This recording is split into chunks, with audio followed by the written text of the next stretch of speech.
नमस्कार आप सभी को। और आज हम आए हैं नैनीताल के कैंची धाम में। ये प्लान बहुत ही रैंडमली बना है, लेकिन यहाँ आने का रीज़न ये है क्योंकि हमने आज तक ये धाम कभी विजिट नहीं किया था और नीम करौरी बाबा के बारे में मैंने बहुत सारी बुक्स पढ़ी है। और इनके बारे में मुझे सबसे पहले मिरेकल्स ऑफ लव बुक, जो कि रामदास ने लिखी है, जो कि पहले एक फॉरनर थे रिचर्ड एल्पर्ट के नेम से, उन्होंने लिखी है। उसके बारे में मैंने जब पढ़ा तो मेरी एक क्यूरोसिटी जगी इस जगह के बारे में जानने के लिए। तो आज हम फाइनली कैंची धाम में आ चुके हैं and I feel so blessed. Delhi से काठगोदाम एक्सप्रेस लेके हम काठगोदाम पहुंचे और वहां से हमने ये टैक्सी हायर की भवाली तक के लिए। अभी हम बेसिकली भवाली में स्टे कर रहे हैं क्योंकि यहाँ पे अभी सारा कुछ पैक्ड है, फुली क्राउडेड है, तो हमें यहाँ पे होटल स्टे के लिए मिला भी नहीं। तो इसीलिए हमने भवाली में स्प्रिंगवुड इन के नेम से एक होटल है जहाँ हम अभी स्टे कर रहे हैं।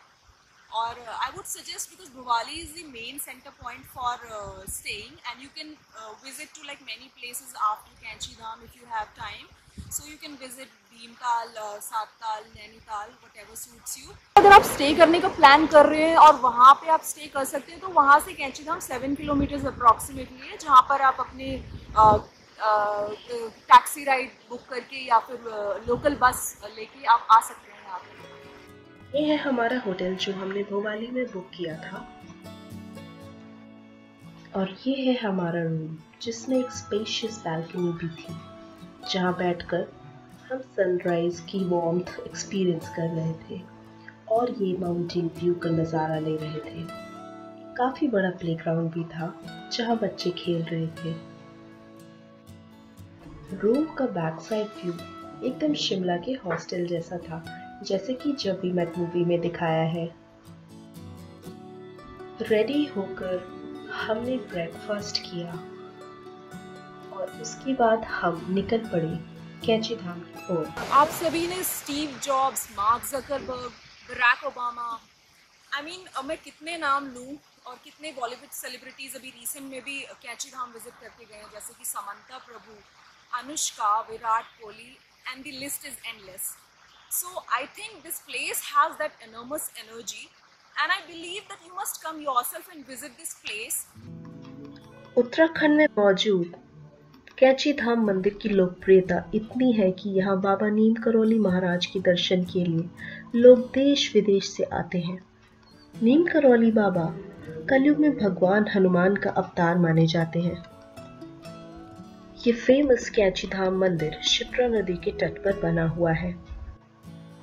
वैसे तो यहाँ बहुत सारी फेमस पर्सनालिटीज आई हुई हैं, चाहे वो एप्पल के फाउंडर स्टीव जॉब्स हो या फिर फेसबुक के सीईओ मार्क जकरबर्ग, लेकिन हम जिस दिन गए थे उससे एक दिन पहले यहाँ पर डिम्पल यादव भी आई हुई। माना जाता है कि नीम करौली बाबा जन्म से ही संत थे। जहाँ भी वो जाया करते थे हमेशा यज्ञ और भंडारा किया करते थे। उन्होंने आसपास कई हनुमान मंदिर भी स्थापित किए। निर्वाण से पहले उन्होंने 2 आश्रम भी बनवाए। पहला आश्रम कैंची नैनीताल में है और दूसरा वृंदावन में। कहते हैं कि एप्पल के लोगों का आइडिया स्टीव जॉब्स को बाबा के आश्रम से ही मिला था। ये भी कहा जाता है कि नीम करौली बाबा को सेब बड़े पसंद थे, तो उस दौरान वे बड़े चाव से इस फल को खाया करते थे। इसी वजह से स्टीव जॉब्स ने अपनी कंपनी के लोगों के लिए कटा हुआ एप्पल चुना। मंदिर के बाहर कुछ मंकीज भी थे जिन्हें गुड़ चना खिलाया जा रहा था। भगवान शिव की उज्जैन नगरी से बहने वाली ये नदी विशेष रूप से अपनी पवित्रता बनाए हुए है। माना जाता है कि इसकी तेज बहाव की वजह से ही इसका नाम शिप्रा पड़ा था। कैंची धाम मंदिर के आसपास ये छोटी छोटी शॉप्स हैं जहाँ पर आपको बाबा से जुड़ी हुई काफ़ी चीज़ें मिल जाएंगी, जैसे कि प्रिंटेड टी शर्ट्स या फिर छोटी छोटी मूर्तियाँ, कुछ शो पीसेस कैंची धाम मंदिर के, या फिर बाबा की तस्वीरें। मंदिर में दर्शन करने के बाद हमने बुरांस का जूस पिया। बुरांस जिसे रोडोडेंड्रन भी कहते हैं, ये उत्तराखंड का स्टेट ट्री है। बाबा एक सीधे साधे और सरल व्यक्ति थे जो हमेशा कंबल ओढ़कर रहा करते थे। तो आज भी जब लोगों की मुराद पूरी होती है तो वो बाबा को कंबल भेंट करते हैं।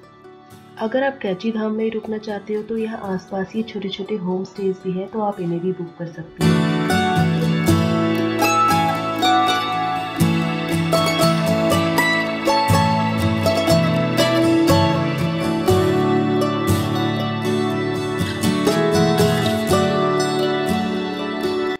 शिप्रा नदी के पास जाने के लिए हम मंदिर के बैक साइड में गए और फिर वहां से नीचे उतरकर नदी के पास बैठे थोड़ी देर के लिए।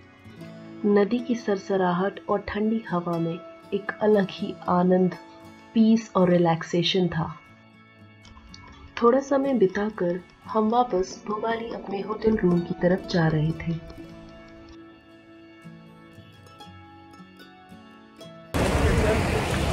Guys, meet my cousin Deepak. He is hi. So he is an engineer by profession and a devoted Hanuman भक्त. तो इन्हीं को एक दिन संकल्प आया था रात में कि हमें कैंची धाम जाना चाहिए, तो इसीलिए आज हम यहाँ कैंची धाम आए हैं इन्हीं की बदौलत।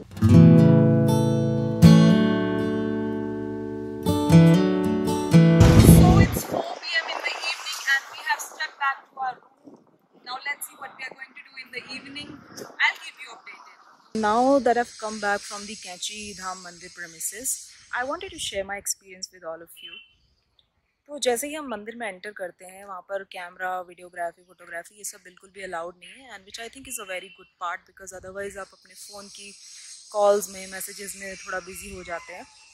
एंड सेकेंडली, जैसे मैं प्रीमिसेस के अंदर एंटर करती हूँ, मैं देखती हूँ कि सभी लोग जो वहाँ पर आए हुए हैं वो लोग वहाँ से बुक्स उठा के हनुमान चालीसा और ये सब अपने मंत्रा चैंटिंग और किसी न किसी स्पिरिचुअल एक्टिविटी में काफ़ी मन से एंगेज हैं।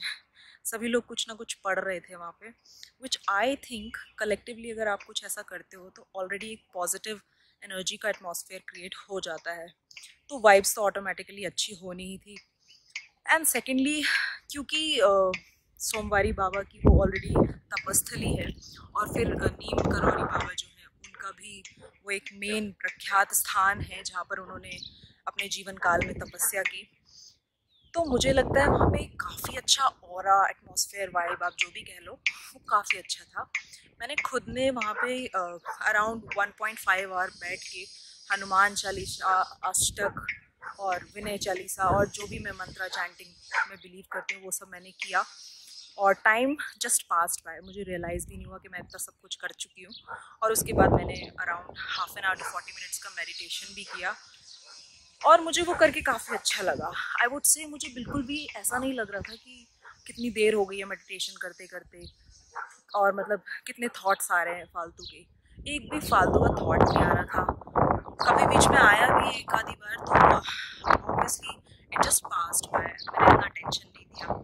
अदरवाइज यही आई थिंक एक इफेक्ट होता है ऐसी जगहों का, कि अगर आप ऐसी जगहों पे मेडिटेशन करते हैं तो वहाँ आपको वहाँ की पीसफुल एनर्जी सोक इन करने को मिलती है, और इसी के लिए ऐसी जगहों पे जाना ज़रूरी होता है कि वहाँ की जो एनर्जी वाइब्रेशंस होती हैं वो आप अपने अंदर एब्जॉर्ब कर सको। तो ये मेरे को बहुत अच्छा लगा वहाँ जाके, जो वहाँ पे पीस, काम और थोड़ा सा अनटच्ड प्लेस है। मैं अभी भी कहूँगी, आज जब मैं गई तो वहाँ इतना भी रश नहीं था, तो ये भी चीज़ बहुत अच्छी थी कि वहाँ पे इतनी धक्का मुक्की नहीं थी, despite being so famous now after Virat Anushka went there. So yeah it's a must visit place, and अगर इतने फेमस सेंट नीम करौरी बाबा की तपस्थली है तो मैं तो कहूँगी कि ज़रूर जाना चाहिए, क्योंकि इंडिया जैसे स्पिरिचुअल देश में आप रह रहे हो तो इसका फ़ायदा होना चाहिए आपको। सबसे पहले जब फॉरेनर्स आ रहे हैं इतनी दूर दूर से, तो यार आप तो इंडिया में रहते हो, आपको तो बिल्कुल जाना चाहिए।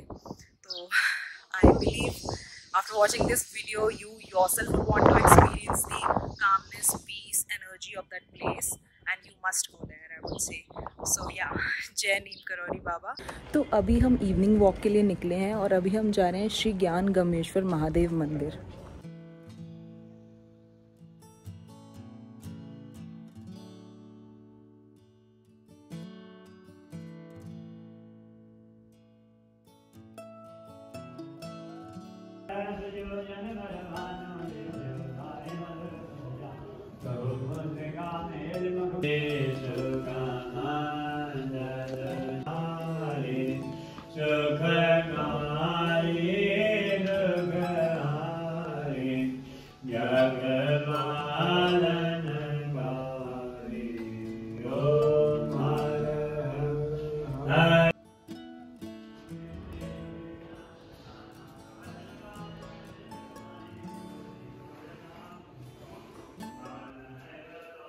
duration of this video, I've also got the opportunity to visit Samadhi Sthal of Neem Karoli Baba, which is located in Vrindavan. So in the same week, Babaji has called me to his Samadhi Sthal.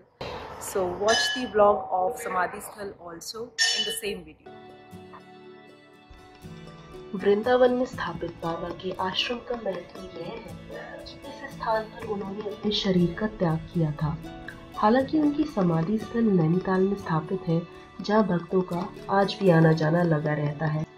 बाबा जी ने अपना नश्वर शरीर 10 सितंबर 1973 की रात को Ramakrishna mission hospital में छोड़ दिया था।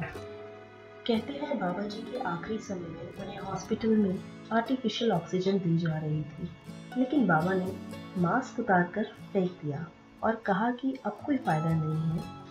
और इतना ही नहीं, आगरा से जैसे ही ट्रेन मथुरा स्टेशन पर रुकी तो उन्होंने तुरंत ट्रेन से उतरने की इच्छा जताई और कहा कि मुझे सीधे वृंदावन धाम लेकर चलो। बाबा जी अंतर्यामी थे, उन्हें पहले से ही अपने महाप्रयाण के बारे में पता था। जय नीम करौली बाबा। I hope you liked this video. If you liked it, do like, share, comment and subscribe. Thank you.